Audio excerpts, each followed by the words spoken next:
Hey, what's going on? I think you should be choosy about who you decide to go into business with regards to, where you play.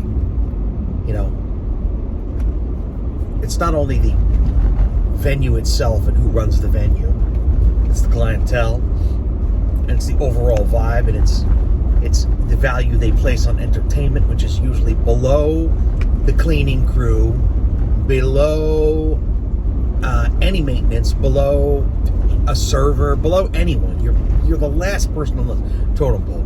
So I am not loyal to anyone but myself. I mean, I do an exemplary job at what I do, and I have talent and I have skill. And I'm not in competition with any other musician. I'm only in competition with myself. I used to consider myself an artist.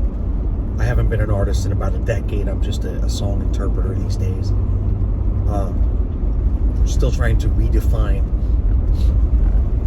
what my life goals are moving forward, but I'm going to say that who you choose to do business with and where you choose to work has a big impact on your happiness. The fact of the matter is, for me, the vast majority of venues are either a shitty vibe, shitty people, crappy quality people that don't tip,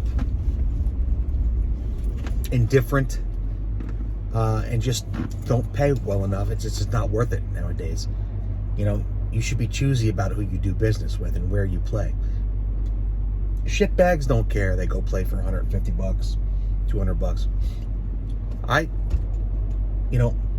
If a venue owner or manager tells me, well, the gig pays $200. Well, what do you mean by that? I say, you pay everybody $200? Like every single employee that you've ever hired in your life is the same salary? Every single independent contractor you've ever hired to come in, plumber, electrician, everyone, it's the same price? Why do you think you can pay me the same price as everyone else? Nothing pisses me off worse than when an agent or a venue manager or an owner says, oh, we pay this. Well, no, you don't. This is what I ask for.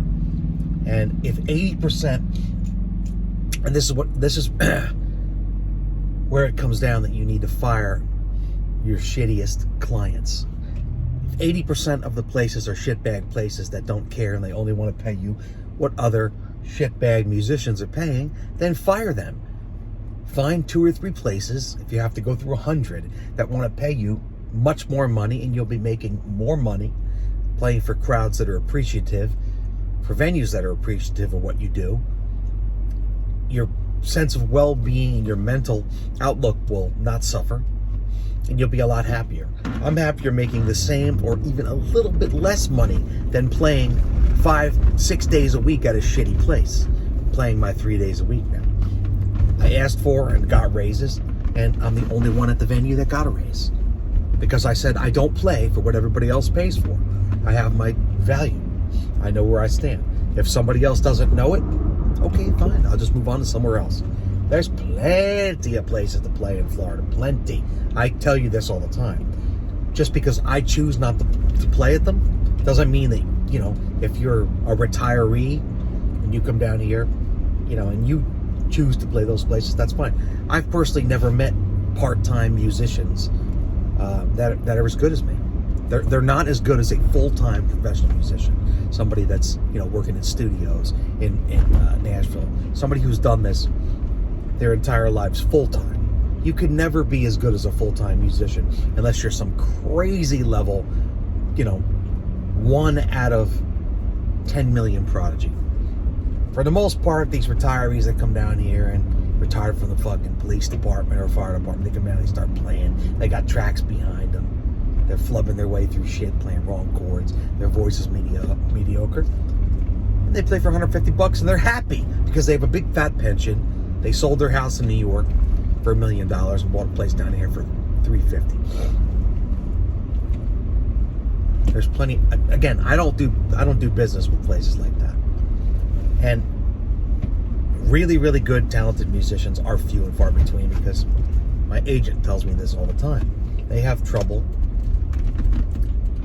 It's a good problem to have, the way I see it.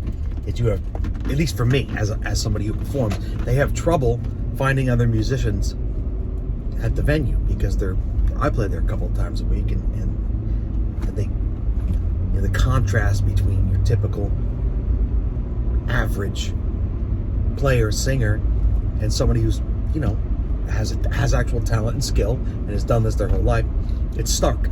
So that solidifies your position. So, the better you are, the more talented you are, the more you can work.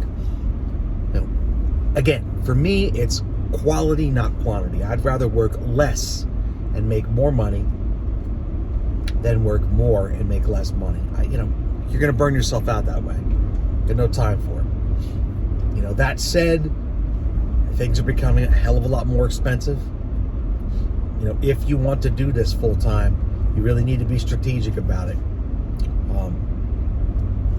If you're a go-getter, there's plenty of gigs. Maybe not if you live in a cold climate that's seasonal. I don't know. I just, I'm not the biggest fan of Florida in the world, but if you're a musician, this is a great place to be, like I said.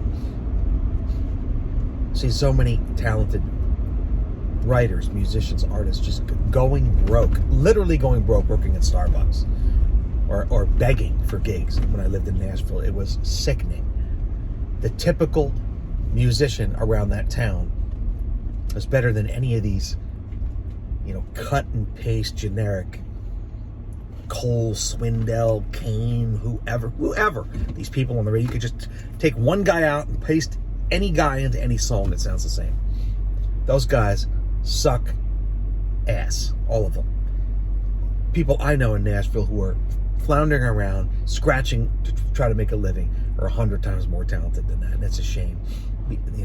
It's a shame that you have to put yourself through that. But that, those are the dues you have to pay. It's very rare that the most talented people get the deals and become stars. In fact, they don't in that system. It has to be an outlier that comes out of nowhere, like a Chris Stapleton or somebody like that. That doesn't fit the mold, always. So, I just wanted to come on here today, just a little annoyed, at what I see out there, but, know your value, know your worth, know it for real. Measure yourself against actual real talent. Put on Steely Dan and say, can I write, play, sing as good as them? Would I feel comfortable getting on stage with a young Elton John or a young Billy Joel? I do. I feel comfortable with that. I know I would. I know I can hang. Be as good as you can possibly be, and don't undervalue yourself. Don't be so eager and hungry that you undervalue yourself. If everybody else is working for the same money and everybody else is average, and you're better, ask for more. Maybe get in there one or two times for what everybody else is paid, and kick ass, and then ask for more. The only thing they can do is tell you no. But it perturbs me to no end when somebody tells me, that's what the gig pays. So I guess that's what you pay all plumbers. That's what you pay every employee in an office makes the same money. Bullshit. And to this day, I still have to tell that. I still have to say that to agents. Why they price things that way is insane. If you have an agent, like a Hollywood agent or a musical agent, they're making deals, personalized.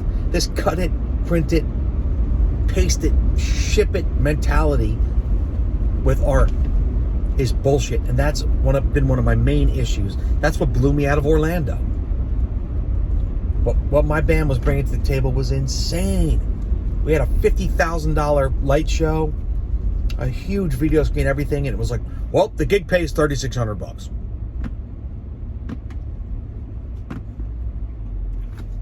Four pars on each side on a pole, PA, sound man, But no. I've got a $10,000 show. Well, the gig pays $3,600. I'm really sick of hearing that. I'm really sick of hearing the gig pays this. No, this is what I need. Like I said, if 80% of places won't pay you, if you are good enough, you'll find, it's a numbers game. You'll find places that will pay you. So that's my advice. That's just my outlook. The vast majority of you will go the other way and just try to get as much work as you can and kill yourself for less money. You take what you can get, you do what you can do. I know it's market dependent, but